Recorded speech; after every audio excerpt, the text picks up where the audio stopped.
तो हेलो दोस्तों, welcome to wrestle look. Pro wrestling से जुड़ी हुई सारी अपडेट्स पाने के लिए आप मेरे चैनल को सब्सक्राइब कर दीजिए। और इस वीडियो में हम बात करेंगे एक्सट्रीम रूल्स के बाद की अपडेट्स के बारे में और ब्रे वाइट के रिटर्न के बारे में और कैसा रहा ब्रे वाइट के रिटर्निंग का पूरा प्रोसेस मैं आपको बताऊंगा। और ब्रे वाइट के रिटर्न ने मतलब एक्सट्रीम रूल्स की जो पूरे मैचेस थे, पूरे जो स्टिपुलेशन वाले मैचेस थे, उसको बिल्कुल जीरो कर दिया। और सबसे बड़ी हेडलाइन बस यही बनी कि ब्रे वाइट का रिटर्न हो गया। तो कितना बड़ा रिटर्न था ये आप इसी से अंदाजा लगा सकते हो। तो बिना देरी के करते हैं वीडियो को स्टार्ट। और सबसे पहले बात करते हैं WWE की ऑफिशियल यूट्यूब अकाउंट की, जहां पे WWE ने ब्रे वाइट की रिटर्निंग की जो वीडियो डाली थी उसको 24 घंटे के अंदर 2 मिलियन से ज्यादा व्यूज हो चुके हैं। इसके अलावा अलग अलग सोशल मीडिया अकाउंट जैसे इंस्टाग्राम हो गया या फिर ट्विटर हो गया, स्पेशली ट्विटर के बारे में बात करता हूँ, तो ट्विटर पे ब्रे वाइट पिछले 24 घंटे से ट्रेंड भी कर रहे हैं। और उनकी जो रिटर्निंग वाली वीडियो है जो अलग अलग सोशल मीडिया अकाउंट से डाली गई है उसमें लाखों की संख्या में व्यूज हैं। और व्हाइट रैबिट वाली थिंग बहुत ज्यादा काम कर गई WWE के लिए और इसीलिए रिटर्न इतना ह्यूज बन गया, इतना सक्सेसफुल बन गया। अब बात करते हैं बैक स्टेज रिएक्शन के बारे में। एक रिएक्शंस तो अलग अलग सुपरस्टार्स की तरफ से आए हैं, वो मैं आपको आगे बताऊंगा। फिलहाल आपको बताता हूँ बैक स्टेज रिएक्शंस के बारे में जब से ब्रे वाइट का रिटर्न हुआ है। तो फाइटफुल रेसलिंग की तरफ से हमें ये न्यूज मिलती है जहां पे ये पता चला कि बैक स्टेज का जो माहौल था वो काफी बढ़िया था और काफी वेलविंग था। और सारे सुपरस्टार ने, सारे स्टाफ ने, सारे क्रिएटिव टीम ने इस रिटर्न को काफी पॉजिटिवली लिया है। तो ये भी एक बहुत बढ़िया बात है, स्पेशली बैक स्टेज के लिए। और मैं ऐसा इसीलिए कह रहा हूँ क्योंकि AEW का आप एग्जांपल ले सकते हो जहाँ पे क्या क्या हो जाता है आपको खुद पता है। तो बैक स्टेज का माहौल बढ़िया रहना किसी भी रेसलिंग प्रमोशंस के लिए बहुत ही बढ़िया बात हो सकती है। और अब मैं आपको दिखाता हूँ कि ब्रे वाइट के रिटर्न के बाद खुद ब्रे वाइट का क्या रिएक्शन आया इस पे। तो एक फैन ने अपनी डॉटर की वीडियो लगाई जब ब्रे वाइट का रिटर्न हो रहा था, तब उनकी डॉटर इतनी एक्साइटेड थी, इवन उन्होंने मास्क भी लगा रखा था, वो जो फील्ड वाला।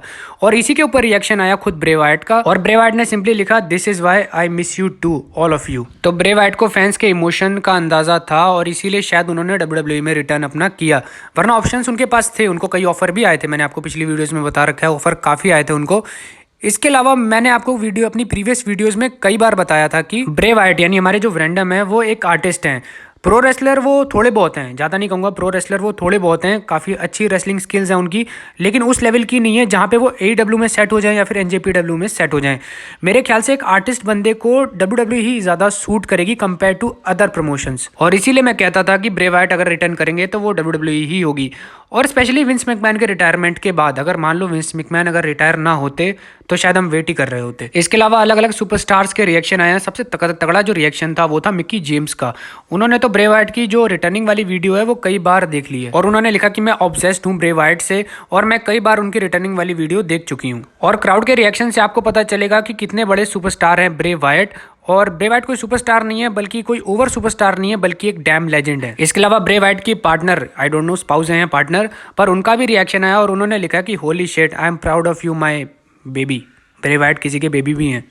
और इसके अलावा फील्ड की जो फॉर्मर पार्टनर थी एलेक्सा ब्लिस, उनका भी रिएक्शन आया और उन्होंने सिंपली लिखा कि हेलो ओल्ड फ्रेंड। तो सुपरस्टार्स के रिएक्शन भी हमने देख लिए, क्राउड के रिएक्शंस, फैंस के रिएक्शंस हमने देख लिए। तो मतलब सीरियसली ये जो रिटर्न हुआ ये ह्यूज है, ये ह्यूमंगस है और ये बहुत ही सक्सेसफुल रिटर्न भी है। और अब मैं आपको बताता हूँ कि इसके पीछे की जो बैक स्टोरी थी वो क्या थी, रिटर्न का पूरा प्रोसेस मैं आपको अब बताता हूँ। तो जुलाई के मंथ में विंस मैकमैन की रिटायरमेंट की पूरी सिचुएशन के बाद जब अगस्त का मंथ आया तो हमने कुछ ऐसी रिपोर्ट्स पढ़ी थी जहाँ पे हमें ये पता चला था कि काफी हद तक ब्रे वाइट WWE के टच में हैं। और ये रिपोर्ट आई थी 7 अगस्त 2022 को, यानी 2-3 मंथ पहले। और तब तक triple H head of creative बन चुके थे, एक तरीके से लीड कर रहे थे WWE को, और वो काफी रिटर्न करवा भी चुके थे। तो उस समय एक ऐसा एनवायरनमेंट था जहां पे रिटर्निंग की पॉसिबिलिटीज काफी ज्यादा थी। यानी अगर विंस मैकमैन रिटायर ना होते तो शायद हम ब्रे वाइट को एक्सट्रीम रूल्स में ना देख रहे होते, और ट्रिपल एच लीड ना कर रहे होते तो भी शायद हम ब्रे वाइट को ना देख पाते। यानी आप बेसिकली ट्रिपल एच को क्रेडिट दे सकते हो ब्रे वाइट के रिटर्न का।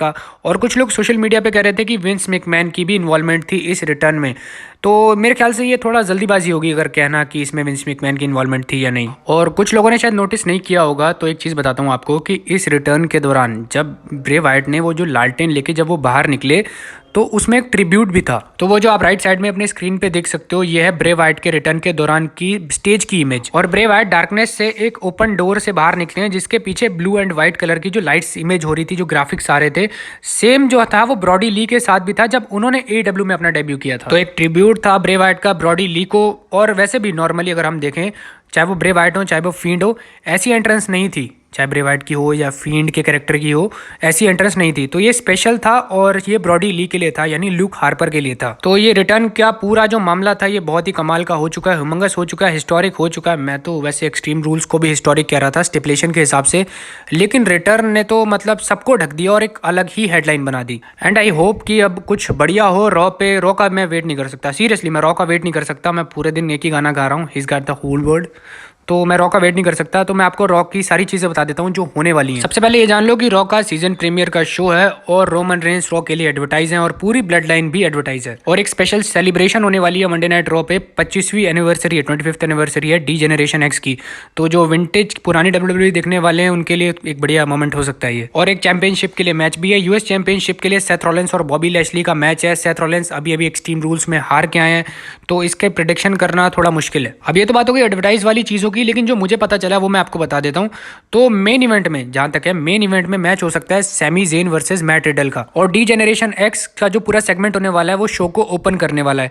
इसके अलावा हमें एक ट्रेड वाला सेगमेंट भी देखने को मिल सकता है। और एडवर्टाइज से हटके जो चीज़ें सारी मैंने आपको बताई हैं बिल्कुल अर्ली प्लानिंग्स हैं, इनमें चेंजेस हो सकते हैं। तो मैं थोड़ा सा आपको पहले ही डिस्क्लेमर दे रहा हूँ, लेकिन पॉसिबल है कि यही सब चीज़ें होंगी। तो कल मिलते हैं मंडे नाइट रॉ की वीडियो के साथ, और इसी नोट के साथ वीडियो को समाप्त करते हैं। ये थी मेरी आज की वीडियो। प्लीज़ चैनल को सब्सक्राइब कर दो, लाइक कर दो और शेयर कर दो।